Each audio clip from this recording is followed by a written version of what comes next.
And I think for most of you, good evening, and very nice to see all of you again today.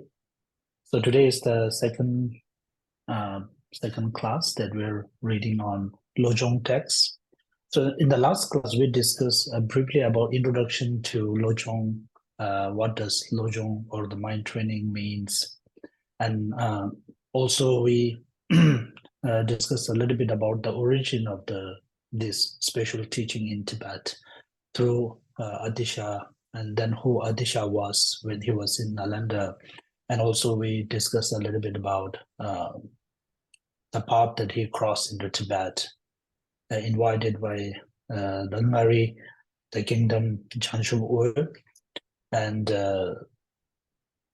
after arriving in Tibet, what teachings Atisha gave. So those details we cover a little bit in the last class.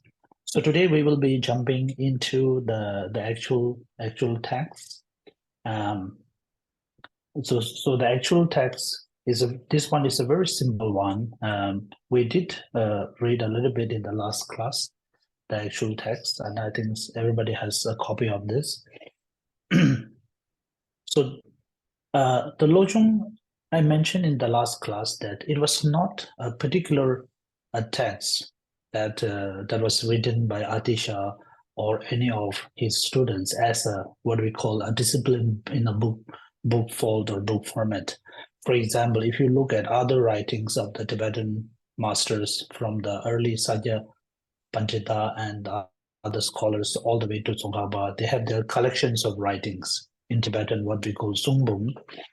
Those were purposely written texts with the proper kind of, the outlines and the proper subject, what they are going to discuss, or maybe most of those texts were kind of a commentary to an important text written by Indian master and so on and so on. But lojongs were a kind of narratives or kind of a story that happens in everyday life of these Kadamba masters, Atisha especially, and Tromtenpa, and so on and so on.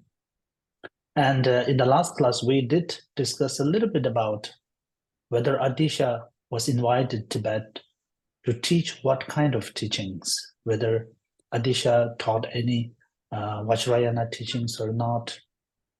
We discussed that point. And how can such a great scholar from Nalanda, who came all the way to Tibet with all these difficulties and didn't give any high-level teachings in Tibet, but very basic teachings, what were the reasons behind that? In the early class, we said that it was actually the wish of Changchukwe, the Ngari, the king, who invited Atisha, and when he met Atisha, he requested Atisha to give a simple teaching. So I think that was the main factor that made Atisha not to write very thick books or those things. And also at that time in Tibet, the situation of the Buddhism in Tibet was such that it was what we call in the second dissemination of Buddhism in Tibet. So Buddhism in general in Tibet was really declining at that time. It has to be restored. And so therefore, in the restoration process, you need to give simple teachings to the general public.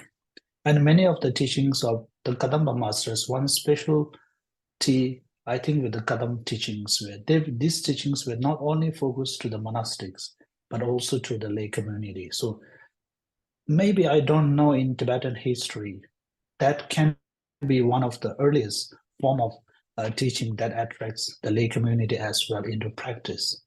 One reason is because the simplicity of the teachings. It were kind of daily conversations, and people just ask questions, and then the Kadamba master answers your problems. In today's world, what we call one-to-one counseling or something. So that is the reason why Atisha started this the lojong teachings in Tibet. And of course, we do not have time, but if any of you are interested in future or in coming days, there are wonderful writings of Kadam, the father teachings and the son teachings in 2 volumes. And if you read those 2 volumes, then you can see it's a kind of a discussion going on between Dromtemba and Atisha. For example, someday when Dromtemba feel a little bit agitated, and then Atisha will just point him and say, "Oh, you look a little bit agitated today, and what happens?" So he asks questions like that directly to Dromtemba, and then Dromtemba reply him in humorous way and those in such way. So we will be reading one of such stories today, so that we know that how those teachings really unfolded in Tibet. But before doing that, so the actual teaching, this particular teaching was compiled into 7-point mind training. And there were so many different varieties when it comes to the mind training teaching. Some of the teachings you can find in a very detailed one, some just narratives. But this is a special one that is kind of compiled by Geshe Chekawa and written in this 7-point format. So, root text of the 7-point mind training of the Great Vehicle. And so when it says Great Vehicle or the Mahayana, so all the lojong teachings, we can say they are actually based on generation of great compassion and great bodhicitta. So they all are part of the great Mahayana teachings. So the first line reads, "Homage to the great compassionate one." So in this title, we can say, what does it really means by homage to the great compassionate one? Who is the great compassionate one? So the compassionate, if you read Tibetan texts, sometimes you will find that at the beginning of the text, they pay homage to Manjushri, the great wisdom deity or wisdom enlightened being, and so on and so. Or in some, you can find that they pay homage to the Buddhas and Bodhisattvas, and so on. But here, they pay homage to the great compassionate one. So let's not discuss about the other ones, but why, before the lojong text begins, why do they pay homage to the great compassionate one? So I think in last class, we talked about how the arrival of Atisha into Tibet and Tibet's special connection with the Buddha of compassion, the Avalokiteshvara, Kuan Yin, and how this story unfolded in Tibet. And also, I think I told you briefly about how Atisha's arrival in Tibet actually laid the foundation of the setting up of His Holiness the Dalai Lama institution in Tibet. Because we believe that His Holiness the Dalai Lama, the reincarnations of the Dalai Lama were and are the manifestations of Avalokiteshvara in Tibet. So there is a very particular special link which we do not have time to go deep into. And Atisha himself is attributed as one of the, what should I say, the forms of Avalokiteshvara. So these particular deities like Tara or Avalokiteshvara, they were enlightened beings. And how do they come to this world to benefit people? They do not come in their own forms with 4 hands and, with this eye here and all those kind of special adornments. So if anyone comes like that in real world, people will be frightened instead of being humbled by seeing them, So we are so used to see someone with just 2 hands and 2 legs and 1 face. So if you see the 11th face of Avalokiteshvara in front of you, or if you are staying in meditation for money retreat and suddenly 1,000 armed generosity appears before you, what could be your response at that moment?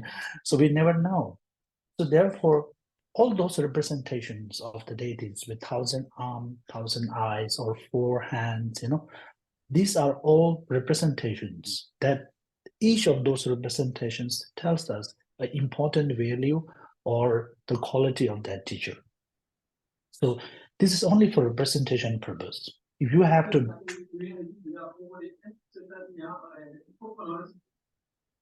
So if you, for example, have to, if you have to draw a certain portrait or something to describe a quality of a person, you may have to add something to it, so that you will know those qualities. So what I meant to say is that these deities, they are not a kind of a special entity or a special individuals, but we in Buddhism we say that Avalokiteshvara is the form of all the compassionate activities of Buddhas and Bodhisattvas rise together. So all of us, we all have kind of a compassionate power and practice within us. We all feel compassionate to others, sometimes more, sometimes less, but we do have that very seed or the potential within us. So all the Buddhas and Bodhisattvas, or even we can say all of us, there are around 10 of us here. If we combine all the compassionate quality that is within us and put it together, just imagine that can be even a more superior quality than it resides in individual of us. So Avalokiteshvara, in other words, is just like that. It is all the compassionate qualities of the Buddhas and Bodhisattvas risen in, we can say, human form or deity form. And the only way that they can come to the world is through a different medium, such as Atisha, or maybe Manjushri we say, such as Tsongkhapa, or Sajapandita, and so on. So therefore, homage to the great compassionate one here can first thing that we can say is that we are paying homage to the Buddha of compassion, which is Avalokiteshvara here. And on a second note, we can even say that we are paying the homage to Atisha himself, Atisha Dibamkara, because he is the forefather of this lojong teaching. And Atisha and Avalokiteshvara, they are not two different entities. So the true form is Avalokiteshvara, but the human form is Atisha that comes in front of us.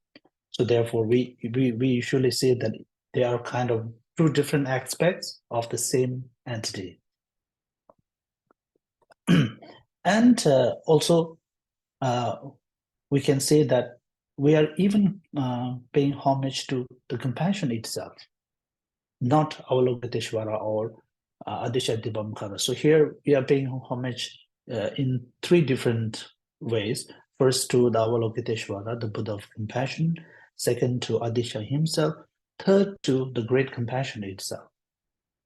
The reason why we need to pay homage or our respect to the great compassion is that the great compassion that is within us, or that is within the Buddhas and the Bodhisattvas, it is that compassion that made them come to this world and help us. Otherwise,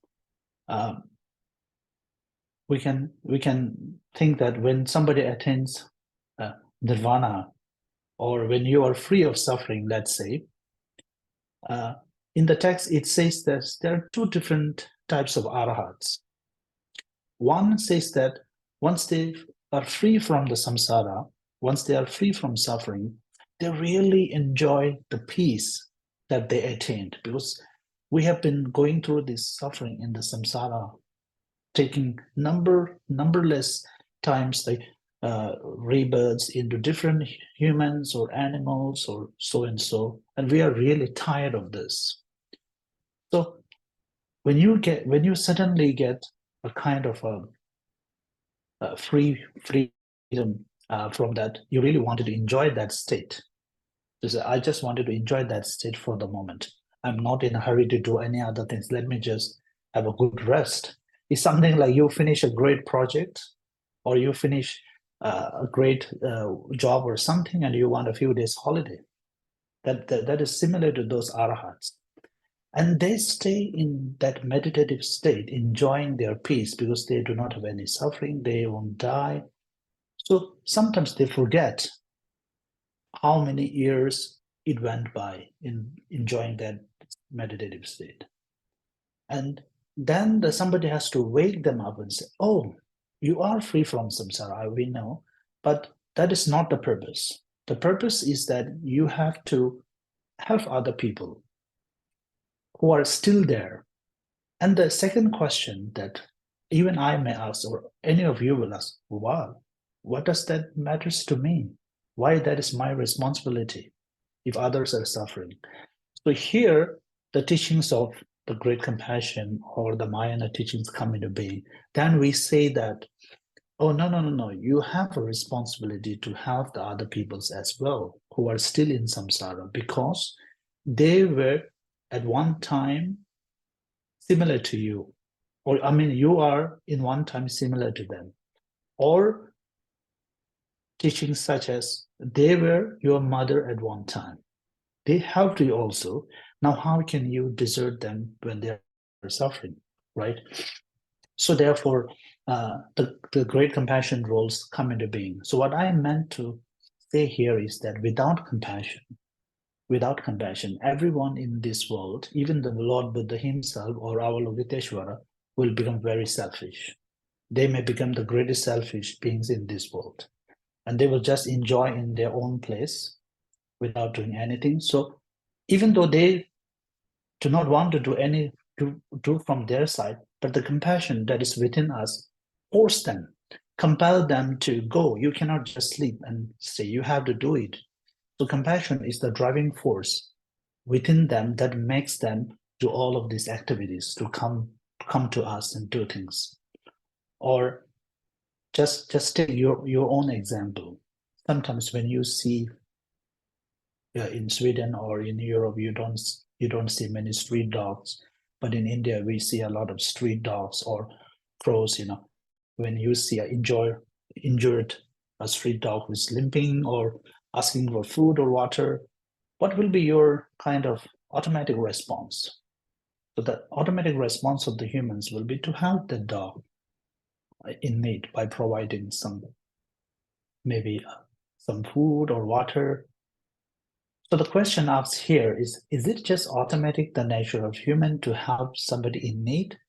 In other words, we can say, no, it is the compassion that is within you.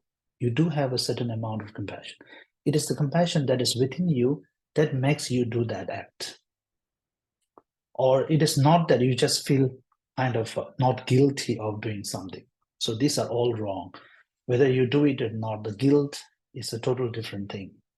So therefore, even on ordinary level, on our own level, the compassion really makes us do a lot of good thing in our life that really at the end of the day make us happy, a good human being. And also the compassion drives these great beings, Buddhas and Bodhisattvas, to do a lot of things for us. So therefore, compassion is worthwhile for us to pay homage to. So therefore, the great Indian master called Chandakriti, he wrote a text on the emptiness, the middle way philosophy, where he paid homage to compassion. He says that compassion is something like a seed at the beginning. At the beginning, we need a seed to grow a fruit or a crop. In the middle, compassion is something like the warmth or the water that needs to pour on the seed to grow, or the soil, all those conditions. And even while we were practicing or doing things, we still need the compassion. It is not like one-time requirement. You generate compassion in the beginning, and then in the middle you don't need it. It's not the case. Even at the end.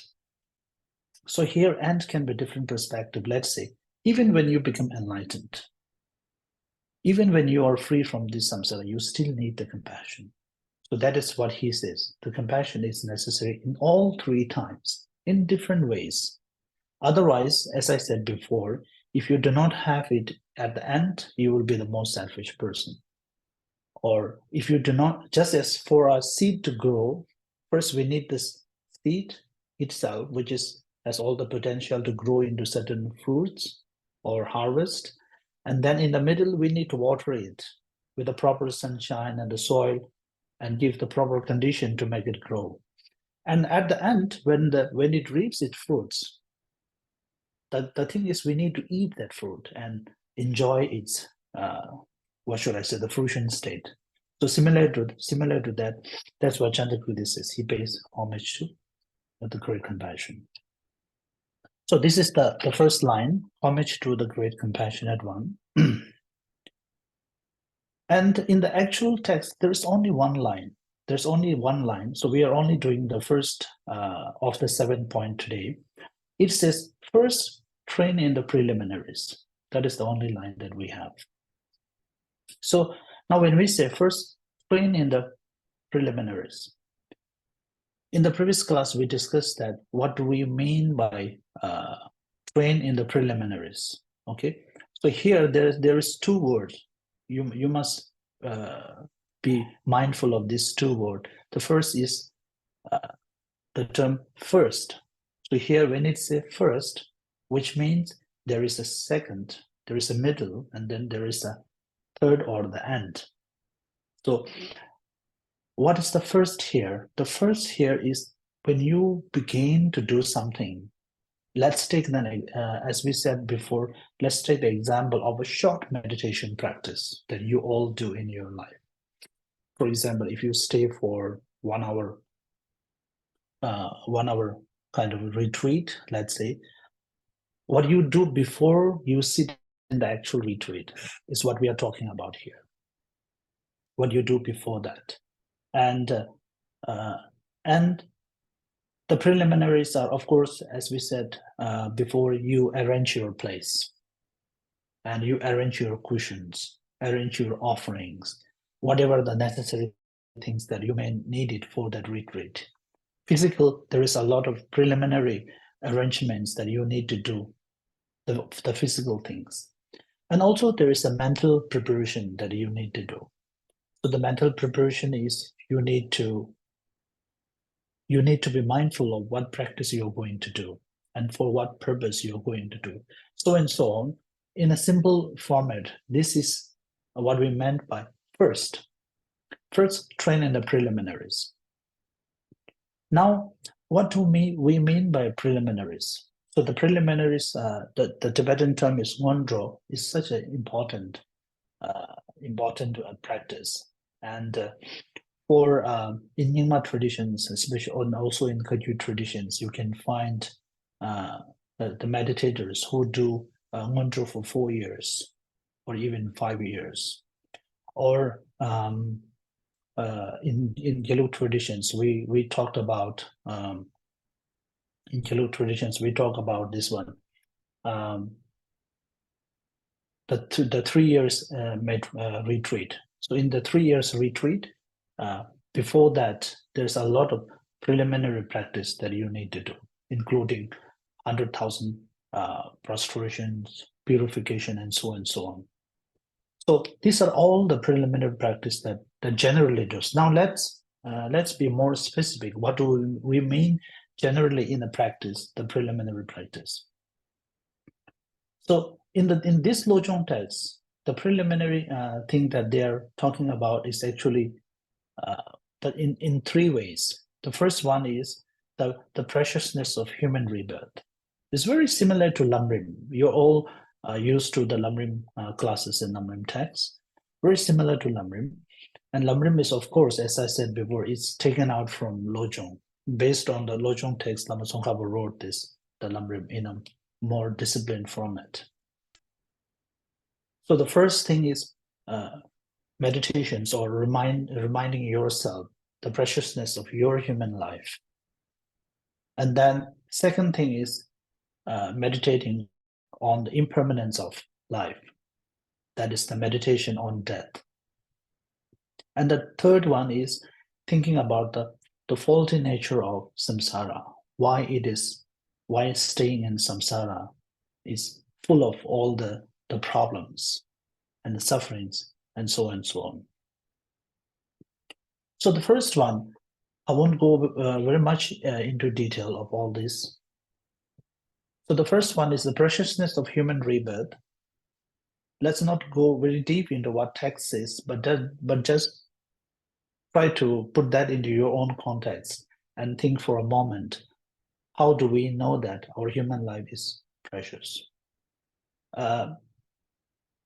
Without any religious context or without even thinking about the previous or the next life, even if you just think about this very life, the preciousness of this very life, and just imagine at this moment, as His Holiness always says, just as we get up in the morning, the first thing is, oh, I'm alive today. So at this, when I say this now, it doesn't really seems like a very strong statement or kind of a startling thing for us. But let's imagine someone who is in Palestine or Israel now, so where the wars are going on, or someone who is in Ukraine or Russia where the wars are going on. So for them, every day is a struggle for surviving. So if they get to see the sunrise next day, it's a great achievement for them. So just imagine in that way. Put yourself into their spot and then try to imagine that how lucky we are that we are alive today, that we are breathing today. So, so in that way, we can, and sometimes we are not really thinking about the fragility of the human life, because the fragility of the human life and the agings and all these things are so slow but steady. The change is happening every moment. The aging process, for example, is we're aging every minute, but it's such a slow and inevident process that happens to our human body that really doesn't give a kind of a strong alarm to us. So that's why we are not really afraid of not able to think really about the preciousness of this human life. So they say that the first thing is there are very fewer causes for us to survive, but there are abundant causes for us to die or perish. Isn't that true?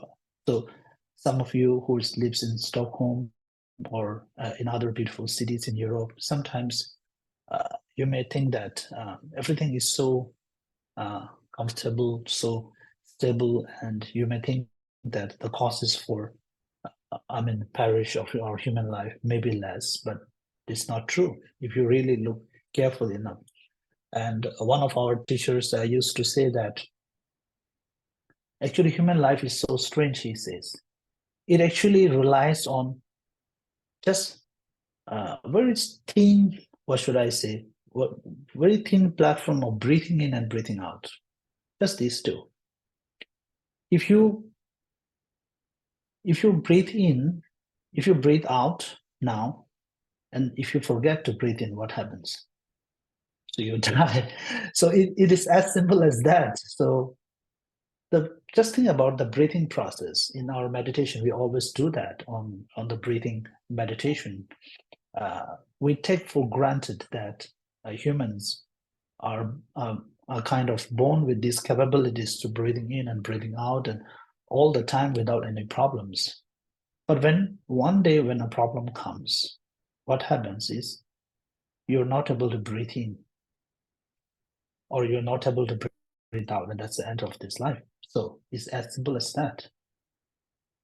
And also nowadays, we do not need to mention about the causes of the human death. It can happen in so many different ways, in large scale state wars or personal or a lot of other things which I do not have to go detail into. So therefore, when we talk about the preciousness of human rebirth, we are not merely talking about how it is difficult to find, but even the survival itself is so difficult. I personally do not have much, because I became a monk at such a young age, so I personally do not have much understanding about how a baby is brought up by parents when they are from the first day their delivery and on to 2-3 years. And now when I moved to to Boston here in Cambridge for my Harvard studies. And during my holidays, I go and see my sister who lives in Toronto, and she has a daughter. She's about 18 months now. And then when I spent a lot of time with her last year and this year. And then I realized how fragile their life is. So they need 24 hours care and vigilant, and the parent has to really pay so much attention to the upbringing of their kids. If the kid is left without someone to take care of when they are maybe 1 or 2 months, or maybe even 3, 4, I think the causes for them to die is very, very, very easy, and that's something that we all know. And let's take that example to other sentient beings. For example, elephants, dogs, birds. They're quite independent compared to us humans. So that is maybe that's a natural biological factor, but we can also think that in one of these ways that we all came through this process. So that's why the human rebirth is so difficult to get, and also difficult to bring up. And here, when we talk about the preciousness, one thing in the text it says is that it is only in this human life that we can become enlightened. Sometimes we may feel that why only human, why not animals? We might think that there is a certain biased thing here, but I don't know how far that could be correct. And practically, if we look at what happens in this world, of course, the humans decide everything in this world. Humans are the one who do the good things as well as the bad things and make big impact decisions in this world. And animals do not have any rights in reality. So in that case, so one way to look at is how precious this human rebirth is. As a human, you have a right to say against few things, and also fought for your own human rights and freedoms, and so on. And in the text, it also says that for a practice, in order to receive some ordination vows, we talks about layperson vows, upasaka, upasaki, the 5 precept vows. For example, many of you stay in Nyungne retreats during Vesak month. And when you stay in Nyungne retreats, you take that 8 precepts, and any kind of precepts, vows, ordination, it is only possible on this human life and not for anyone else. So therefore, the text says human life is very precious because we are able to take precepts.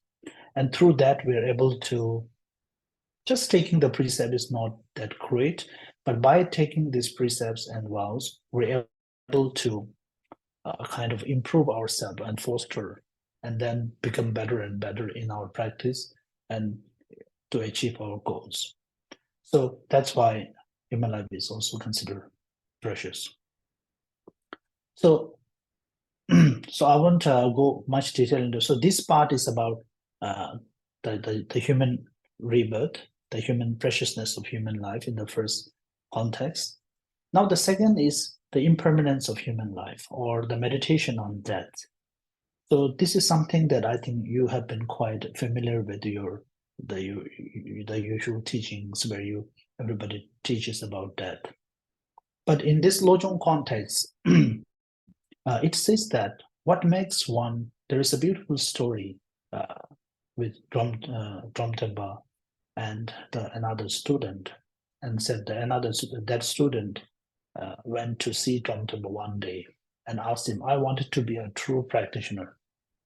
And Dromtenpa says, it's great. It's really great that you want to be a true practitioner. And then he says, and the next day he says, oh, yesterday I did a lot of prostrations. I did my whole day prostrations because I want to be a good student. And Dromtenpa replied, oh, it's great. You did a lot of prostration, but still you need to practice you need to do a real practice.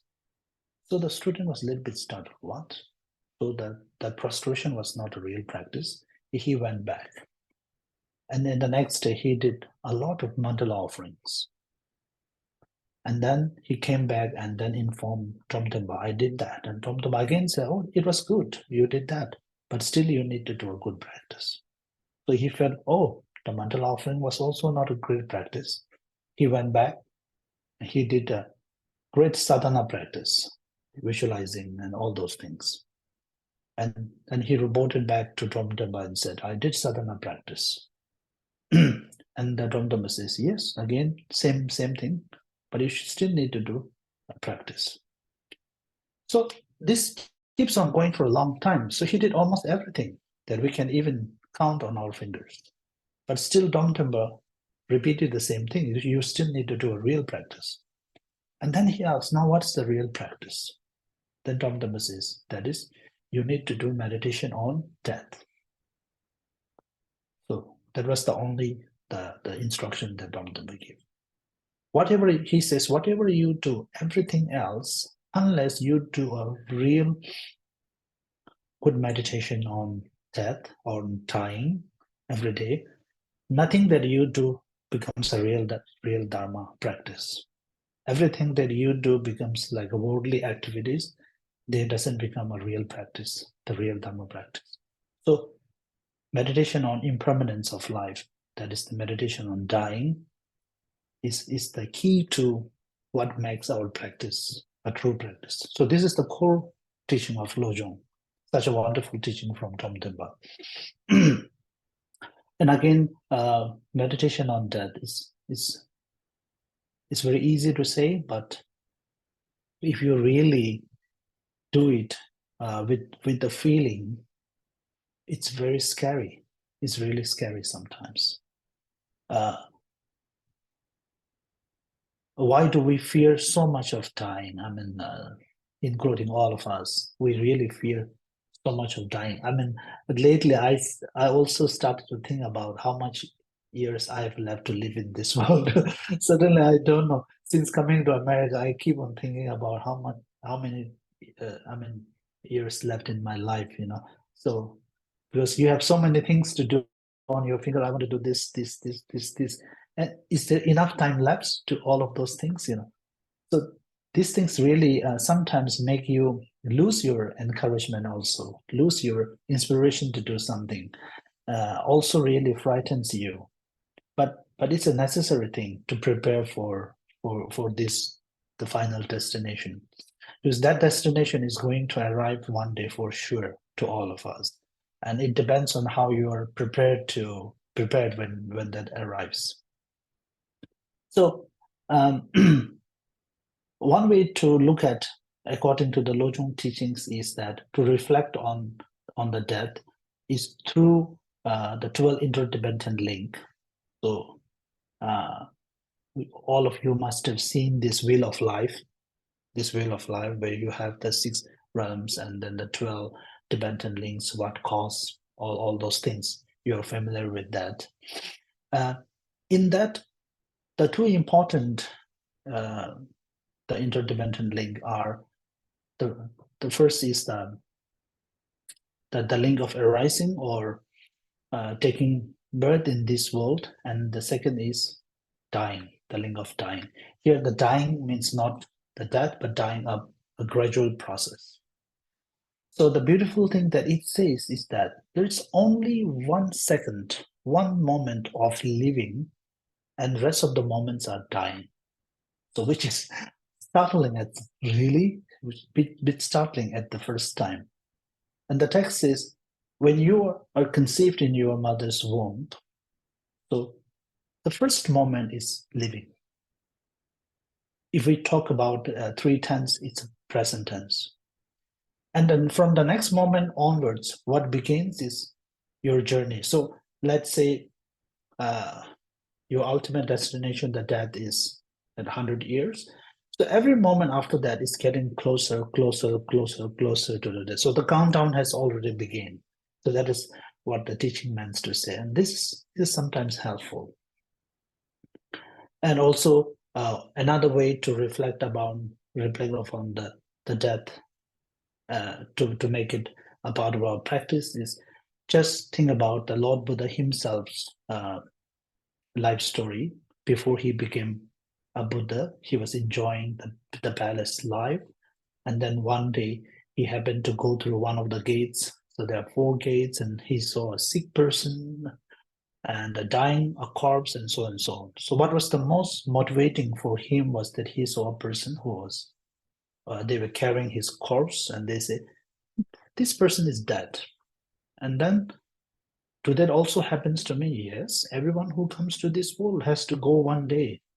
So he was startled. I'm the prince. Why should I do that? It means there's no exception for you as well. You have to follow that. So that was the kind of triggering moment in the Lord Buddha's life. If we take him as an ordinary person like us, it was the triggering moment that makes him leave everything he has and go to the forest and practice. So having said this, I mean, what is the benefit of, we can argue, I even argue myself, and many of our friends also say, why do we need to even meditate on death then? Because that is going to come, whether you meditate or not. So that it's better not to meditate or even think about that.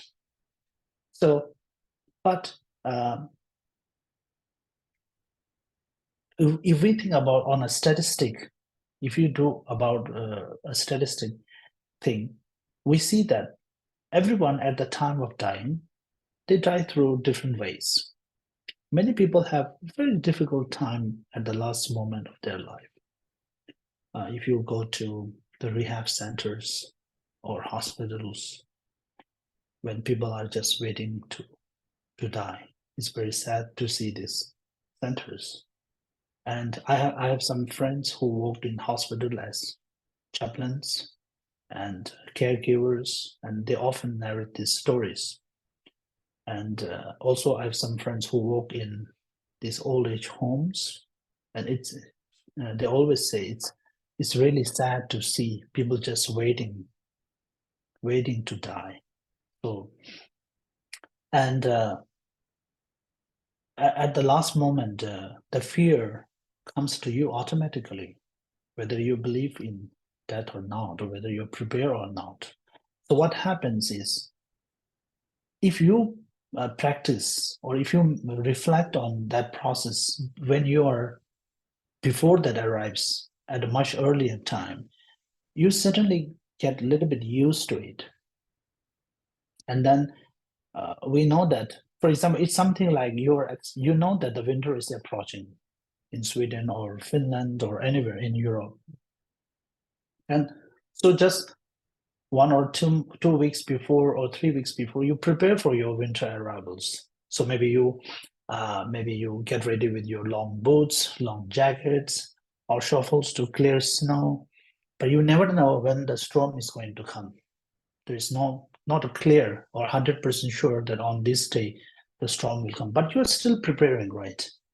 So this preparation, even though you're unexpected or unsure about the actual time when the storm will come, but when the storm comes, you're prepared for it. So this is the same way. Even though we know that the death is going to come, but the main problem with that is that the time when it comes is not certain. So in Lamrim teachings, they call it that death is certain, but the timing of the death is uncertain. So this is the biggest problem.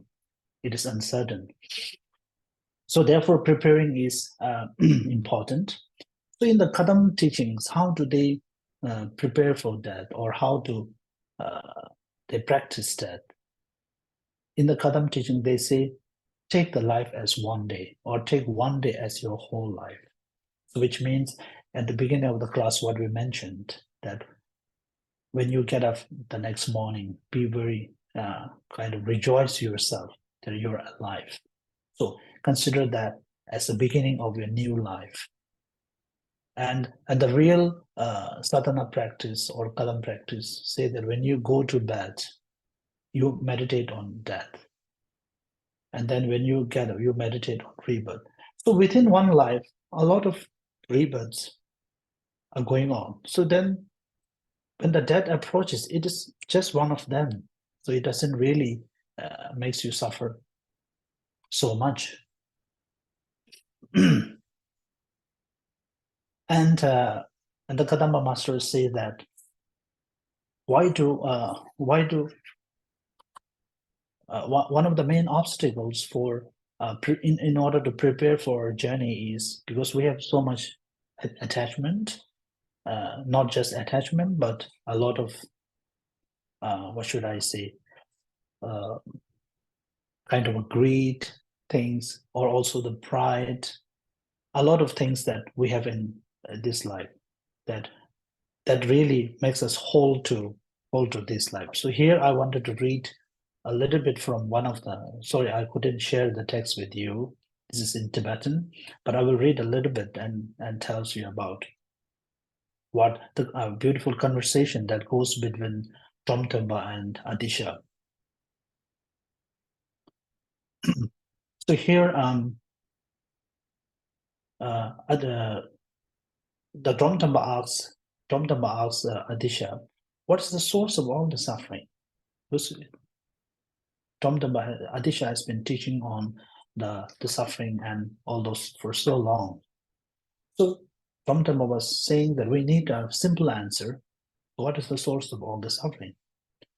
And Atisha says, Dikpa. Dikpa means negative karma or negative actions. Okay, then the Tromtamba says, then what is the root of negative actions or negative karma? And Atisha replies, that is the self-grasping, considering yourself as important or the main thing, what we call the thinking of a very absolute self that is within you. And again, Tromtamba's questions keeps on going. And he says, how come that this self-conscious or self-grasping becomes the source of all the negative actions? And then the Atisha says, because that particular self or I, he or she needs everything in this world. So that self-center that resides within us, he or she needs everything in this world. And then the Tromtamba again asks Atisha, how, in what way he or she needs everything? And Atisha replies, oh, that self needs that he or she is higher and others are lower. So there is pride here. And Atisha says, this is called pride. And Tromtamba asks Atisha, to which kind of person this arises? Oh, and then Atisha replies, this attitude arises in person who always talks but never practice. In Tibetan, which means who is filled with pride but never practice. And the metaphor he gives is this is similar to that firefly. Do you call it firefly that you see at night with the small insect that flies with the small fire at its body? And the Tromtamba says it is this pride of ours is similar to the firefly who thinks that who thinks that his fire is the brightest in the world. And Atisha says, look at the sun and the moon. They have the brightest light in this world, but they are not prideful of their the brightness or the potential that they're able to illuminate the whole world. But then at the end, Atisha says, but there is also a positive pride in us. The positive pride is if you do something for other, if you benefit the other people, and then kind of feeling satisfaction in yourself that I will be able to do that, that is a positive pride. And you need that, but you do not have it now. So this story keeps on going. It's a short story from the Kadam father and son's text. So if you get time, so in 1 hour class we do not have time to go into all the details. So this is also in English, and it's very beautiful conversation, the text. So this is a short reflection about the impermanence of the death. And when it comes to the higher sadhana and the tantra teachings, so meditation on the death becomes even more important, as we all know.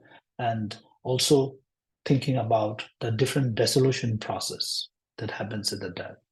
So can bring that to your own present time and meditate on it. So I won't go into details of those. So we may not have time to go into everything, but the third one, the third preliminary practice that the Chekawa master mentioned here is about meditation on the faulty nature of samsara. So the thing is, he gives the example of a prisoner who really likes the prison. So if somebody really likes the prison, then he will never make any effort to get out of the prison, because prison for him is not a prison at all. So he enjoys the food or the comforts. We have some prisoners saying that the prison is the safest place for them. And so here the master says that if samsara is like a prison in some way, so if you really find pleasure in samsara, you're similar to a prisoner who find pleasure in staying in prison. So then you will not make any effort to get out of your prison, get out of your samsara. So the Kadampas, these kind of teachings are very, using the metaphors, are very simple, but very kind of deeply provoking or deeply really touching our heart. And in this, the Kadamba Master talks about suffering, which is similar to what the Lamrim teachings talks about, 3 kinds of sufferings or 8 kinds of sufferings. Sufferings such as even after making all the efforts, you don't get the things that you wished for, or even you do not wish to have sufferings, but it keeps on coming, and so on. And then this is also related to the 4 noble teachings, where the first is to understand this state of our life as being suffering, and what are the causes for it, which are the karma and its effects. So I think, we will stop here today for this preliminary. So to summarize, what we have covered is in the preliminary section, Geshe Chekawa in his 7-point mind training, he talks on 3 types of meditation. The first is the preciousness of human rebirth or human life, which we discussed a little bit in detail. And then second thing is meditation on impermanence or meditation on death. And then third is meditation on the faulty nature of samsara. So this is a preliminary. When we say the preliminary, this is a must before you go into actual practice.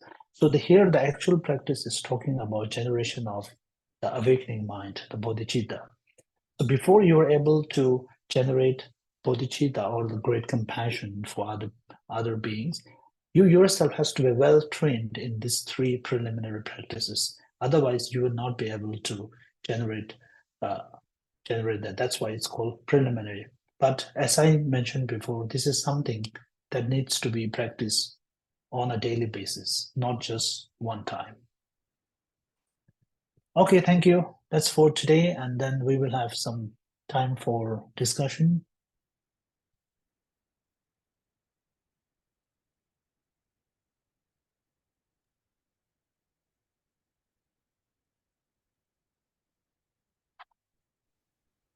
Rinpoche? Yes? I have a question about I missed something in that you're talking about the Atisha and homage to the compassionate one. And you also talked about Dalai Lama. So Yes. I guess is it both of them we see as Avalokiteshvara, or is it true? What is the connection between Atisha and Dalai Lama? You said something like that, but I forgot. Sorry. If you can. Thank you. Yeah, you're right. I think I just mentioned a little bit, but didn't really go into the details of how they were connected. So the history of Dalai Lama institution in Tibet actually originates in late 13th, the middle of 14th century. So a great master called Gyendun Drupal, who is the first, who happens to be the first Dalai Lama. But if you carefully look at the history of His Holiness the Dalai Lama's institution, the first, second, third, fourth, they were all just normal teachers, the great teachers, masters. But the title Dalai Lama was given during the third Dalai Lama. But the real Dalai Lama institution as a Tibetan kind of a king, or what should we say, the Ganden Podran, came during the fifth Dalai Lama. So that was the history that we have. Now, the point that we were discussing is slightly different, because in Tibet, we believe that the Dalai Lamas are the manifestations of Avalokiteshvara.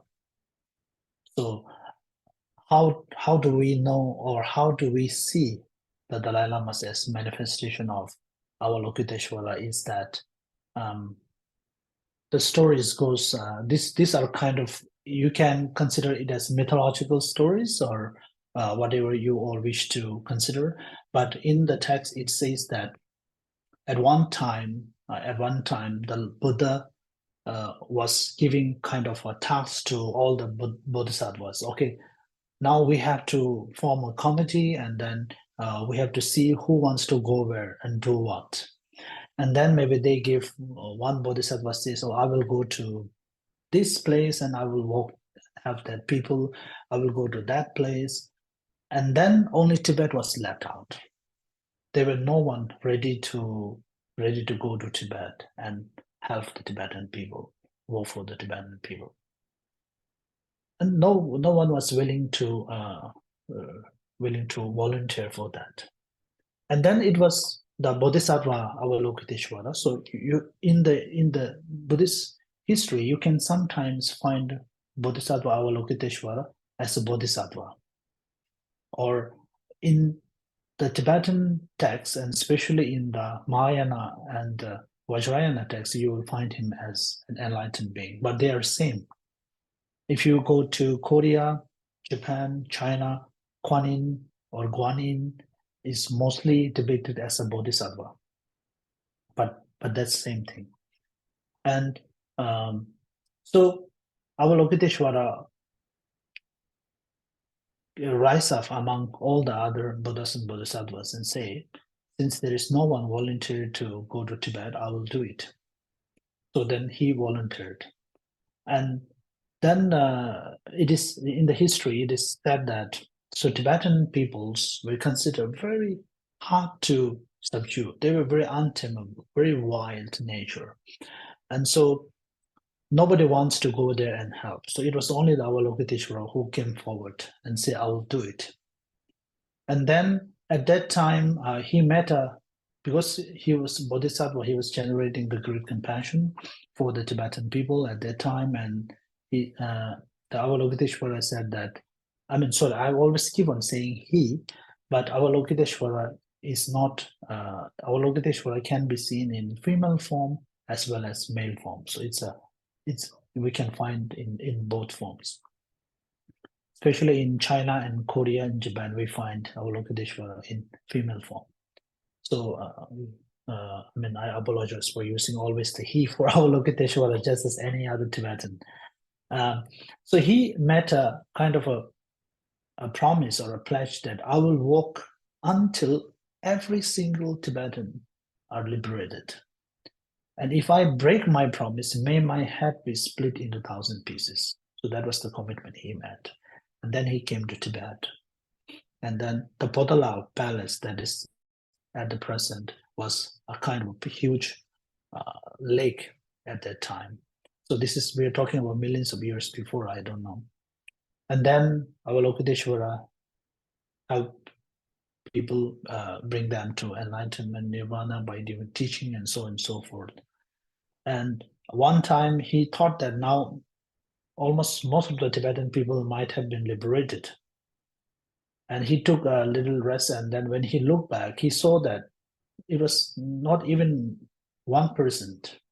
99% were still left. They're still in samsara. And for a short moment, our Lokadeshwara really felt discouraged. Now this is not going to work. So when he felt discouraged, he actually broke his promise that he will never rest until he liberated. He thought, I couldn't do it now. And at that moment, his head broke into 1,000 pieces. So these are stories, whether you want to believe or not. And when his head broke into 1,000 pieces, and then Tara, the goddess Tara, came, and with her power, so made all the pieces into 1,000 hand. So that's we call 1,000-arm charity. How does it came into being? And the Lord Tara says that you cannot discourage at this moment. So by the breaking of your head into 1,000, it even empowers you to work more for Tibetan people. So that is the story of Cherisi and Tibetan's connection, okay? But now, when we say, as I said before, how does Cherisi come to Tibet? Spiritually speaking, there are many kind of texts where we find that Cherisi will come in this form, that form, that form. For example, in earliest, King Songtsen Gampo was also said to be a manifestation of Avalokiteshvara. And Sajja Pandita was also said to be manifestation of Avalokiteshvara. And likewise, the Dalai Lama also. So these are the textual sources that indicates.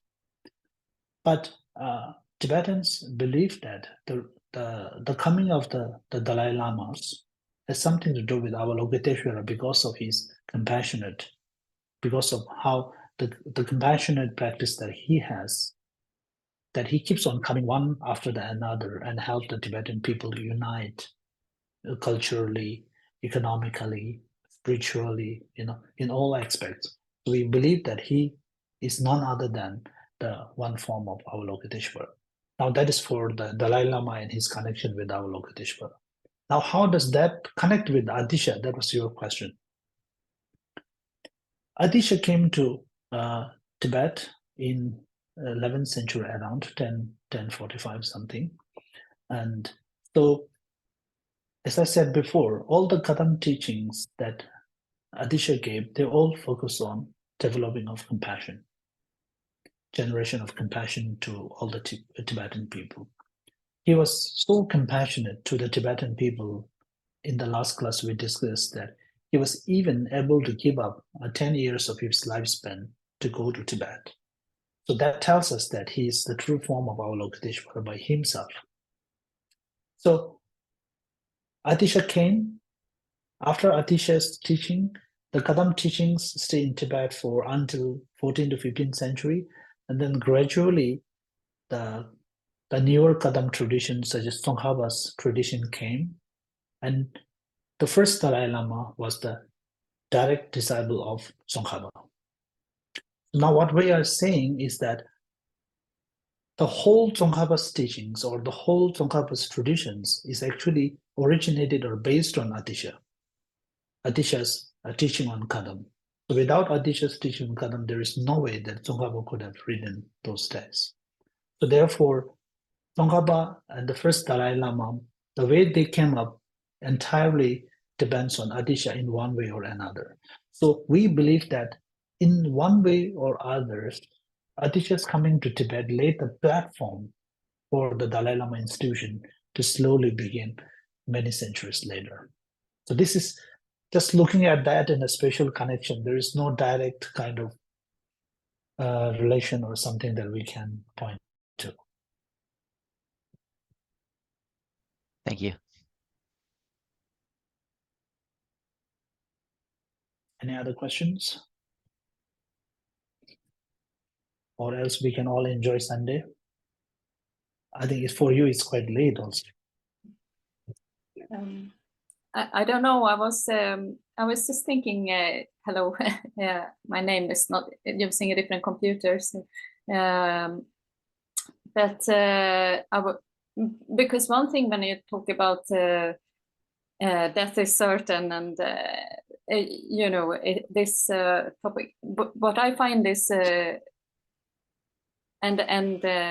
get freeing yourself from attachment of this world, you know, because I mean, on one level, I feel like we are so incredibly fortunate to be where we are, to, you know, especially considering everything that is happening around the world. And also when you see the future of young people, and then I'm thinking, can it ever be a moment where you can be able to do what we do right now? You know, because, you know, I'm thinking if I would have been born 2 generations ago, I see the struggles that they have.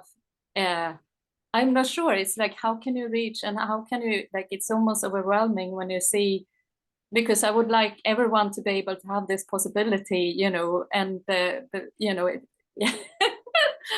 it's really, it can be a bit overwhelming. And if I die, then will this ever come again, these causes and conditions? You know, this is it's a fear. It's a fear mixed with, yes, sense of, yeah, how to, yeah, work with this. I think you're right. I think you're right in every way, what you said. I think we are born at the appropriate time. The best time in this world seems to be now. Yeah, in the past, of course, even though, I mean, due to technology, also people suffer, cannot travel, and there were a lot of violence, suffering in the past. If we look at the human history, and also the present and the future doesn't look very good with all the major superpowers. So the world is like that. I mean, the world is like that, I think. So there is not a good time or the bad time in some way. So it's all about how you really wanted to make the best out of it on a personal level. So that's why we talked about samsara. So the samsara is, it has the one kind of resemblance or the metaphor for samsara is that it circles, it's round. So therefore, there is no beginning and no end to whatever happens. So it's just one, similar to the 4 seasons. Sometimes we get to see snow. Sometimes we get to see trees, flowers. Sometimes rain. So some people like rain. Some people like snow. So that's it, I think. So there is not really fixed. This is the best time for people in samsara. I don't think there is such thing as that. But for individuals, definitely this is our best time. For if we take about our own case, definitely this is the best time for all of us. And as I said before, with all the problems that we see in this world, we never know actually when the violence or these things can happen to which country. So the war and the modern day superpower, these things make every nation on this world so vulnerable. You cannot say, I have nothing to do with that. So whether you have nothing to do or not, so you're going to face the consequences.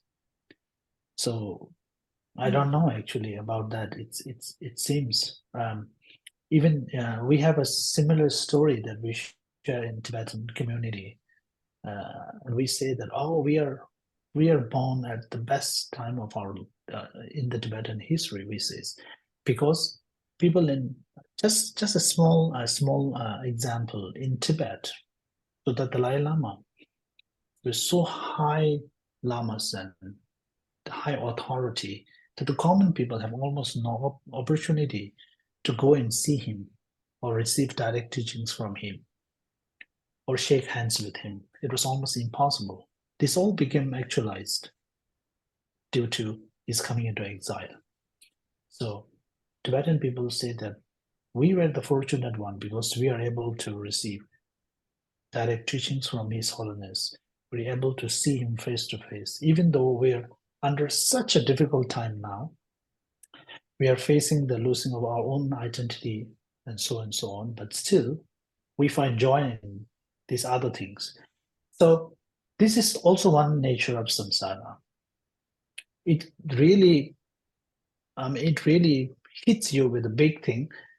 By around that, you get some other smaller things that make you happy about it. Yeah, that's it, I think. So anyway, yeah, we never know about what's going to happen next. Yes. Yes. So was there another one? Is it just okay to just one just to kind of clarify, or because, well, if you're doing, for example, if you're studying Dharma and learning about, so on one hand you have the more kind of self reflective side of Dharma, but then Dharma in action, in terms of like, if you sometimes I wonder what's best, to focusing on what's out there to help working towards solving all of the ecological problems, or like, and how much to dedicate time on the meditation cushion. Those kind of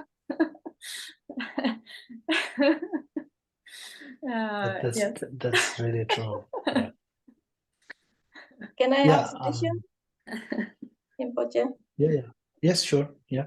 Yes, you mentioned in the beginning as well, doing 10,000 prostration, mantra recitation. How this is actually the function in this preliminary practice? Is it like a requirement before we doing, or we doing parallel, or just didn't really get it. Okay, that was a particular preliminary that we do before a Maha retreat, they call it. So I said that this kind of the practice we are talking about, preliminary practice and actual practice, can be applied to any context. So I said it can be applied, for example, to your one-day retreat, or maybe 1 hour practice, or to a 3 or 4 years of practice, or your whole life. So the 10,000, 100,000 prostrations and those things, what I was mentioning, was very particular practice in the Nyingma traditions and Gelug and other traditions. For example, I told you in Gelug traditions, the monks, after finishing their studies, they stay for 3 years retreat. So 3 years retreat on a particular sadhana or something practiced. So before they actually stay for retreat, they do this preliminary practice. The main reason for doing the preliminary practice is, as I said before, lojong, the mind train. So the training has also a connotations of purification. And from a truly Dhamma practice point of view, we believe that all of we have a lot of inherent negative karmas in this life and also in the past lives. So we need to purify them as much as possible in order to do any kind of a great deed. Therefore, the purification is so important. So, for example, offering 100,000 prostrations is one true form of purification. So therefore, they do it. And also offering 100,000 mandala, Vajrasattva mantra for 100,000, and 100,000 water bowl offering. You might have seen these practices doing in Bodh Gaya in many occasions. I've also met some such wonderful practitioners who do that. But when they do such kind of practice, many of them also face a lot of problems. For example, one of a friend of mine who also stayed for 3 years retreat, he said that he couldn't continue after the first year because of health problems. And some people, if they do not do the preliminary practice well, and the physical problem, health is one thing. Another thing is they really get a lot of anxieties and agitated during those retreat, and so they cannot do it. So it's not for everyone.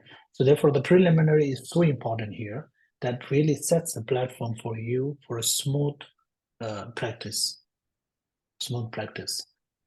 So yeah, those were for the larger retreats and those things. But you can still do from your own side. For example, if you like to do prostration, I'm just saying example, you can do it every day, 3 prostrations in the morning as soon as you get up, and 3 prostrations before going to bed. So this is a very nice practice that the Kadamba masters recommend. And then water bowl offerings, if you can do, incense, and mandala, if you can. So those are all wonderful. There is not a on a daily or individual practice for general thing, there is no limit or restrictions that you have to do this or that. It's up to one's own individual choice, which one you prefer more. Some people do not like prostration, they like water bowl offering. Some people do not like water bowl offering, they like to do other things. So it's up to one's own personal choice, whatever you like to do more. Most of these teachings were written specifically for Tibetan people, traditional Tibetan people. So in Tibetan traditional customs, we do all of those things as a way of our life. So that may not be able to apply in the same extent as for other people. Does that help you? Thank you.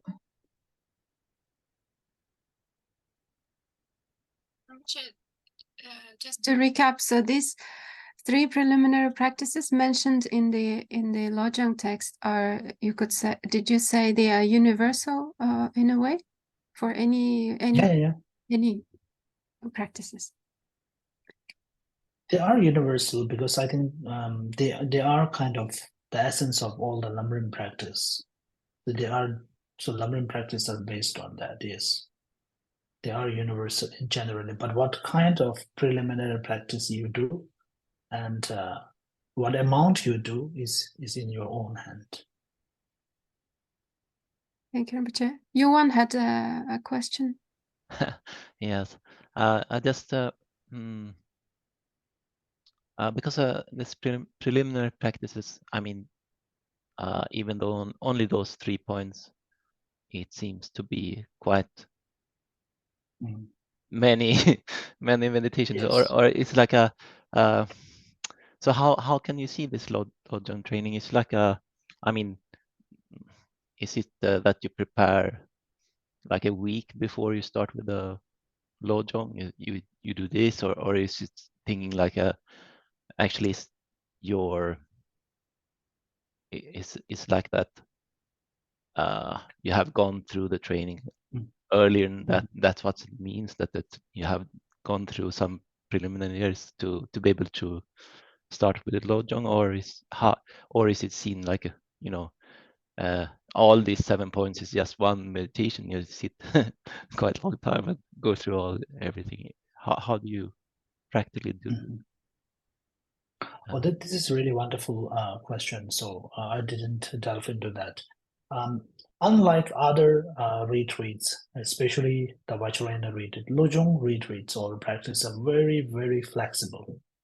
So when we talk about these 3 points, of course, whatever is there, we're discussing everything that is in the text. But on the practice level, we don't have to do it that way.